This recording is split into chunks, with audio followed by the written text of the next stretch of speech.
Jesteśmy pod Blue Energy Stadium w Udine, czyli obiekcie zespołu Udinese Calcio, które od kilku tygodni prowadzi Kosta Runjaić, czyli były szkoleniowiec Legii Warszawa i Pogoni Szczecin, który na północ Italii zabrał ze sobą dwóch polskich szkoleniowców, czyli Przemysława Małeckiego i Aleksandra Trukana.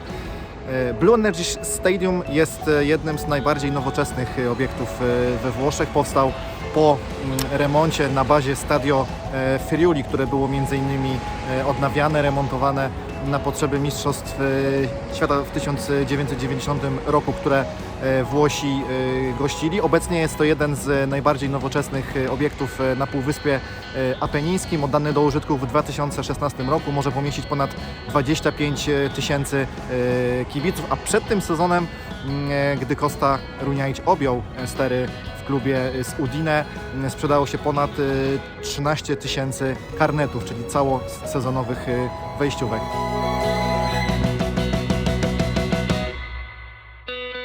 Who is this guy? Who is this man? And then I'm gone to Google to find something about Kosta Runjaić. This was my first reaction. I didn't knew nothing about this man, and I start to call the colleagues that know better than me Polish league. It was the biggest surprise of the year about Udinese, because after Cannavaro was able to reach the safe zone of the Serie A last season, Udinese decided to change again and to start a new chapter, and Udinese wants to find a manager who isn't Italian. So they told us it will be a manager from the East Europe. So, okay, thank you, but East Europe is very, very large, so it's not difficult to identify who will be.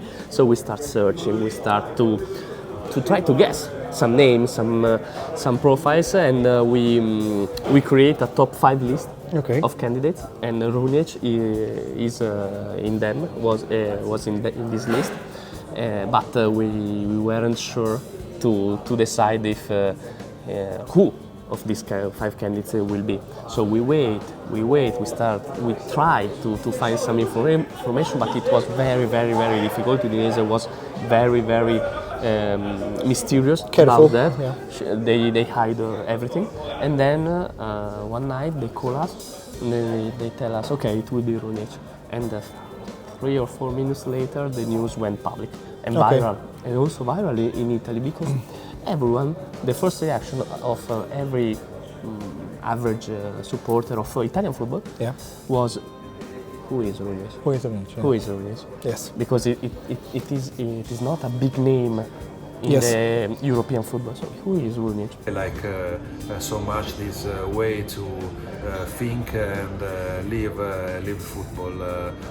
After a lot of years with coaches with mentality too Italian, I like this way of thinking football, of thinking football. To put the idea is. Put one time more than the other team a goal in the match, no? So it's a good. Can you understand me? It's a good way of thinking football, a good philosophy. About the person, is a gentleman, but not so snob. He's a man of. Very simple, very sympathy also. And about the coach, is a good coach. Udinese took 10 points until now, and you know that when in Italy we talk about football, the first thing is the result, and then the results are very good for this moment. Nothing. Nothing. Oh. Nothing. I'm not a follower of Polish football. Sorry, but I'm not a follower of it. So I didn't know who was him, and I started searching some information and about Legia, about his period. Then I was lucky because I found his documentary with Prime Video, with Amazon Prime Video. Yes.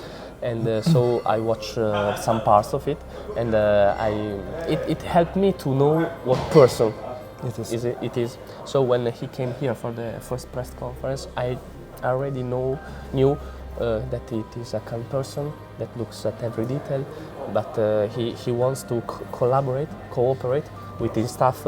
Okay. He trusts a lot his staff. Yes. So, for example, today Zemura scored with a free kick, but he told me before that he didn't choose who will be the guy who score, who try to kick the ball in this situation, because it's a decision of his staff.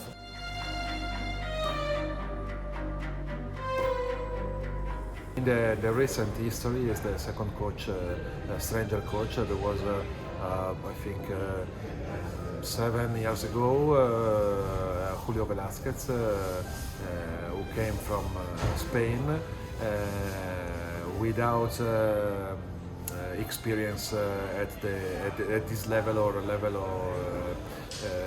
first team in very competitive leagues.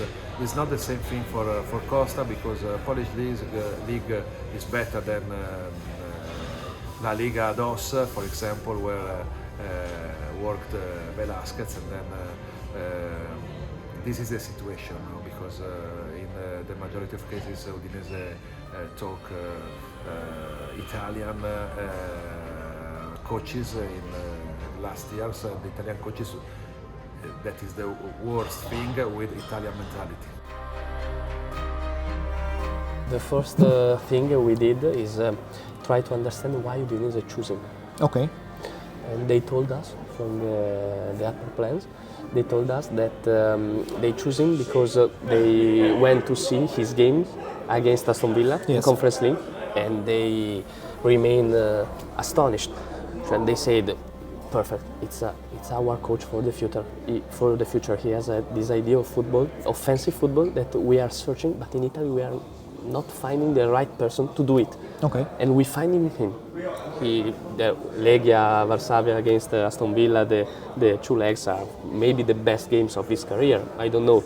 I can say to you. In last season, maybe, for yes. Maybe. For sure. So they choose him for that. And we are very curious in the first press conference, because Udinese has a recent history about playing in defensive style with the 5-3-2 formation, few chances in the game, so it's a boring football. And Udinese decided to call a manager, a coach who wants to create the chances, who wants to practice an offensive football, a style completely different for the style before that we used to. So we are very curious about that, and we found a person very open-minded. Okay. And with this idea, but not this idea that it's so important to keep secret, because if I show you my idea, maybe the other 19 coaches can steal something. It's very calm, very, I don't know what to say, very human. Okay. And they say, okay, this is my idea, this is my type of football, I want this, I want that, I want that. I don't care about what the other thinks, because this is my idea, and I'm sure that if my players do the right thing, the results will come. And in this starts of Udinese, he is right. So I can say that. The history said to us that it's not so easy. You know, last year's Udinese had 3 coaches for a year, or something like this. It's not so easy, but I think that with Costa can start a new era, a new project for a few years. We saw a different environment this year. Okay. He brings energy. He brought energy. He brought positivity. We found a group that laughs. That it's a simple thing. You say, but laughs. Everyone laughs. Yeah, but last year it was a really complicated year, and there was lots of tension. The player was anxious, and now this year we found lots of players that laughs with us. So Okay. we see a change in probably mentally change. Then it will arrive the change of the style of play. Then, Okay. but now the first things that he did is change the environment, and also the fans are starting to recognize this change and starting to follow his